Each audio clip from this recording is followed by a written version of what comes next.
Morning बच्चों, कल हम लोगों ने पढ़ा था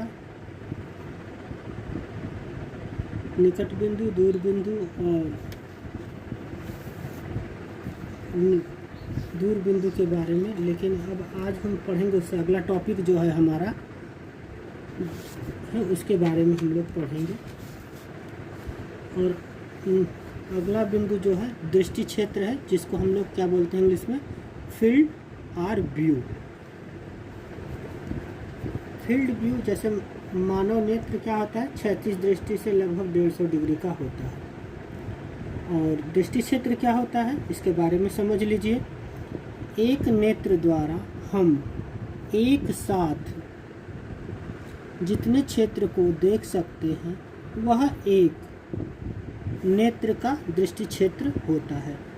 यानी कि जैसे जब हम एक आंख को बंद करते हैं, दूसरी आंख से जितनी दूरी तक दिखाई देता है वह क्षेत्र हमारा दृष्टि क्षेत्र कहलाता है। दो नेत्रों का दृष्टि क्षेत्र लगभग 180 डिग्री होता है, यानी कि हम दोनों आँखों से 180 डिग्री का क्षेत्र देख सकते हैं।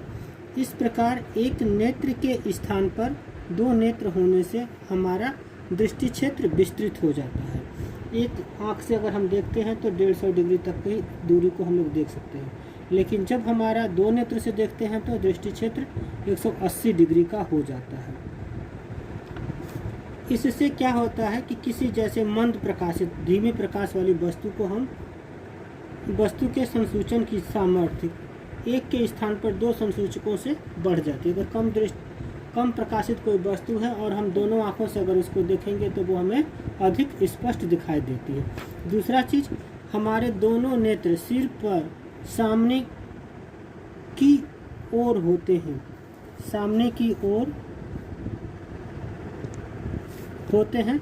इससे हमें वस्तु की त्रिविमीय दिखाई देती है, लंबाई, चौड़ाई, मोटाई तीनों चाक्षुषी का लाभ मिल जाता है। यानी कि अगर हम हमारे दोनों आँखों से हम जब देखते हैं तो हमें उसकी लंबाई, चौड़ाई और मोटाई का भी या गहराई का ज्ञान हो जाता है। अगर ऐसा नहीं है, एक नेत्र बंद करने पर एक नेत्र से देखने पर सारा संसार चपटा दिखाई देगा, जैसे केवल द्विविमीय लंबाई और चौड़ाई दिखाई देती है। दोनों नेत्रों से एक साथ देखने पर वस्तु की तीनों विमाएं दिखाई देती हैं। शिकारी जंतु के दो नेत्र प्राय उनके सिर पर बाएं दाएं विपरीत दिशाओं में स्थित होते हैं, जिससे उन्हें अधिकतम विस्तृत दृष्टि क्षेत्र प्राप्त हो सकता है। हमारा दृष्टि क्षेत्र उनकी तुलना में कम हो जाता है, परंतु हमें त्रिविमीय चाक्षुषी का लाभ मिलता है। हम लंबाई, चौड़ाई और ऊंचाई को भी देख सकते हैं। हमारे नेत्रों के बीच कुछ सेंटीमीटर का पृथक्करण होता है, इसलिए प्रत्येक नेत्र किसी वस्तु का थोड़ा सा भिन्न प्रतिबिंब देखता है। हमारा मस्तिष्क दोनों प्रतिबिंबों का संयोजन करके एक प्रतिबिंब बना देता है। इस प्रकार अतिरिक्त सूचना का उपयोग करके यह पता लगाया जा सकता है कि वस्तु हमारे कितनी पास है या दूर है। यह दो नेत्र का चौथा लाभ है। तो इस तरह से दृष्टि क्षेत्र के बारे में आपने जानकारी लिया। अब अगला जो टॉपिक है ये बहुत ही इम्पोर्टेंट है और इसे आप लोग अच्छी तरह से समझिए, वीडियो को बार बार देखें और समझें। और जो भी अगर डाउट होता है तो स्कूल ओपन होने के बाद आपके सारे डाउट क्लियर किए जाएंगे। हम पूरी तरह से कोशिश करेंगे कि आपको कोई प्रॉब्लम न हो। तो जैसे आँख में हमारे क्या आता है, दोष आ जाता है। दो तरह का दोष होता है, उस दोष को हम दृष्टि दोष कहते हैं। तो दृष्टि दोष और उसका निवारण के बारे में हम लोग पढ़ेंगे। नेत्र में दो प्रकार के मुख्य दोष होता है, निकट दृष्टि दोष और दूसरा है दूर दृष्टि दोष। पहला निकट दृष्टि दोष मायोपिया या शॉर्ट साइटेडनेस। तो निकट दृष्टि दोष में पास की वस्तुएं तो स्पष्ट रूप से दिखाई देती हैं, परंतु अधिक दूर रखी वस्तु स्पष्ट दिखाई नहीं देती।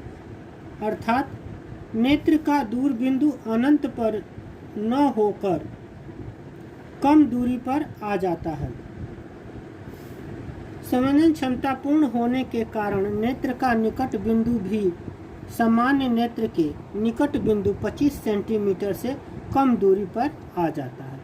तो जैसा आप देख रहे हैं इसमें कि निकट दृष्टि दोष नाम है, तो निकट दृष्टि दोष में क्या होता है कि हमें पास की वस्तु स्पष्ट दिखाई देती है और दूर की वस्तु स्पष्ट दिखाई नहीं देती। इसका कारण है कि दूर बिंदु जो है अनंत पर न होकर के कम दूरी पर आ जाता है, जिससे वस्तु स्पष्ट दिखाई देने लगती है, और निकट वाली वस्तु सामान्य बिंदु से क्या हो जाता है, कम दूरी पर आता है। तो दोष के कारण देखिए अब किस कारण से ये दोष होता है। इस दोष के दो कारण है। नेत्र लेंस की वक्रता बढ़ जाए जिससे इसकी फोकस दूरी कम हो जाए, यानी क्या हो जाए कि वक्रता त्रिज्या कम हो जाएगी तो फोकस दूरी भी कम हो जाती है। वक्रता बढ़ने का मतलब वक्रता त्रिज्या का कम होना, और फोकस दूरी जिससे कम हो जाएगी। दूसरा है नेत्र लेंस और रेटिना के बीच की दूरी बढ़ जाए। जैसे फिगर में देखिए, ये और लेंस और रेटिना के बीच की दूरी क्या हो जाए, बढ़ जाए, यानी कि गोले का व्यास बढ़ जाए। तो क्या होता है, अनंत से चलने वाली किरणें अपवर्तन के पश्चात रेटिना आर पर मिलने की बजाय रेटिना से पहले बिंदु सी पर मिल जाती है, जिससे अनंत पर रखी वस्तु का स्पष्ट दिखाई नहीं देती। जैसे इस फिगर में देखिए, अनंत से किरणें चल रही हैं और अपवर्तन के नेत्र के लेंस के अपवर्तन के पश्चात रेटिना पर मिलने के बजाय वो पहले ही बिंदु सी पर मिल जाती है।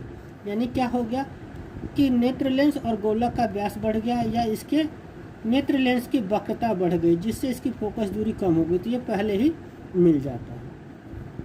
अब वस्तु निकट बिंदु पर न होकर के एफ बिंदु पर आती है, जिससे एफ बिंदु से चलने वाली किरणें अपवर्तन के पश्चात आर बिंदु पर मिलती है। तो इसका निवारण कैसे करेंगे? निवारण मतलब इस दोष को दूर करने का तरीका देखिए। निकट दृष्टि दोष में नेत्र का दूर बिंदु अनंत से कम दूरी पर आ जाता है। जैसे अनंत पर रखिए तो वो दूर बिंदु कहाँ आ जाता है, एफ पर आ जाता है।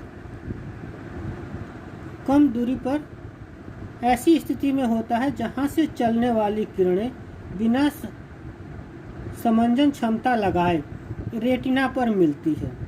अतः इस दोष को दूर करने के लिए एक अवतल लेंस का उपयोग करते हैं। जैसे इसमें दिखाई दे रहा है, ये अवतल लेंस का उपयोग कर रहे हैं, जिससे अनंत पर रखी वस्तु से चलने वाली किरणें इस लेंस से निकलने पर नेत्र के दूर बिंदु से बिंदु एफ से चली हुई प्रतीत होती। यानी कि यहाँ से जो किरण चल रही है तो इसका प्रतिबिंब एफ बिंदु पर बन रहा है। तो एफ बिंदु पर जो प्रतिबिंब बनेगा वो नेत्र लेंस के लिए वस्तु का कार्य करेगा, और ये वस्तु का प्रतिबिंब रेटिना पर बनता है, होकर आर पर मिलती है, जहाँ वस्तु का स्पष्ट प्रतिबिंब बनता है और वस्तु स्पष्ट रूप से दिखाई देती है। तो इसमें आप लोग वीडियो को बार बार इसको देखिएगा। तो ये था आपका निकट दृष्टि दोष। अगला है दीर्घ दृष्टि या दूर दृष्टि दोष। इसे दो तरह के नामों से जाना जाता है। दीर्घ मतलब दूर, दीर्घ दृष्टि या दूर दृष्टि दोष। इसको इंग्लिश में बोलते हैं हाइपर मेट्रोपिया या लॉन्ग साइटनेस।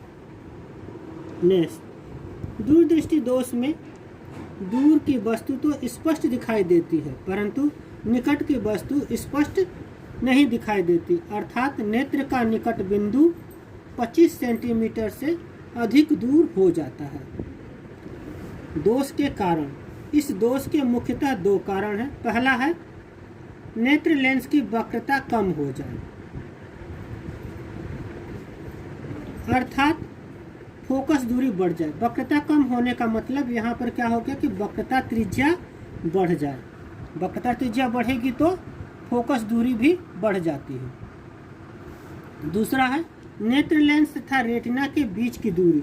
ये नेत्र लेंस जैसे फिगर में दिखाई दे रहा है, नेत्र लेंस और रेटिना के बीच की दूरी कम हो जाए, तब अनंत की वस्तुओं से आने वाली समांतर किरणें नेत्र में अपवर्तित होकर रेटिना के पीछे एक बिंदु C पर प्रतिबिंब बनता है। इस दशा में नेत्र समंजन क्षमता लगाकर नेत्र लेंस की फोकस दूरी कम कर लेता है, जिससे प्रतिबिंब रेटिना पर बन जाता है, इसलिए दूर की वस्तुओं को स्पष्ट देख सकता है। तो ये दोष था, लेकिन अगर ये दूर फिर समंजन क्षमता दूर की वस्तुओं को देखने के लिए भी लगाई जा रही है। जो वस्तु के नेत्र से 25 सेंटीमीटर की दूरी पर रखी हो तो नेत्र का निकट बिंदु N सामान्य नेत्र के निकट बिंदु से दूर हो जाता है। इस दशा में N पर रखी वस्तु का प्रतिबिंब रेटिना पर बन जाता है। जैसे कि इस फिगर में दिखाई दे रहा है कि अगर दूर की वस्तु है तो ये निकट बिंदु जो है दूर चला गया, वो यहाँ से अगर निकट बिंदु पर वस्तु रखी है तो उसका प्रतिबिंब R रेटिना पर बन जाता है। लेकिन जब वस्तु O पर रखी जाती है तो उसका प्रतिबिंब जो है रेटिना के पीछे बनता है, अतः वस्तु का स्पष्ट प्रतिबिंब नहीं दिखाई देता। जैसे अगर वस्तु अब O बिंदु पर रखी है, यानी कि निकट बिंदु पर जो 25 सेंटीमीटर है, तो उसका प्रतिबिंब पीछे बन जाता है, रेटिना के पीछे बनता है, जो स्पष्ट दिखाई नहीं देता है। तो इसलिए निकट की वस्तु इसको दिखाई नहीं दे रही है। तो इस दोष को दूर करने के लिए चश्मे में हम उत्तल लेंस का प्रयोग करते हैं। अतः नेत्र से 25 सेंटीमीटर की दूरी पर रखी वस्तु से चलने वाली प्रकाश की किरणें इस लेंस से निकलने पर नेत्र के निकट बिंदु N से आती हुई प्रतीत होती हैं।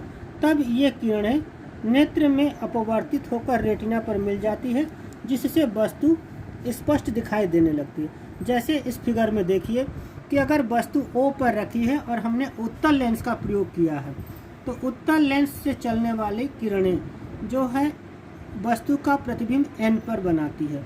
अब N पर बना प्रतिबिंब नेत्र लेंस के लिए वस्तु का कार्य करता है और वहाँ से चलने वाली किरणें नेत्र से अपवर्तन के पश्चात R बिंदु पर बनता है, जिससे वस्तु का स्पष्ट प्रतिबिंब दिखाई देता है और इस दोष को दूर किया जाता है। धन्यवाद।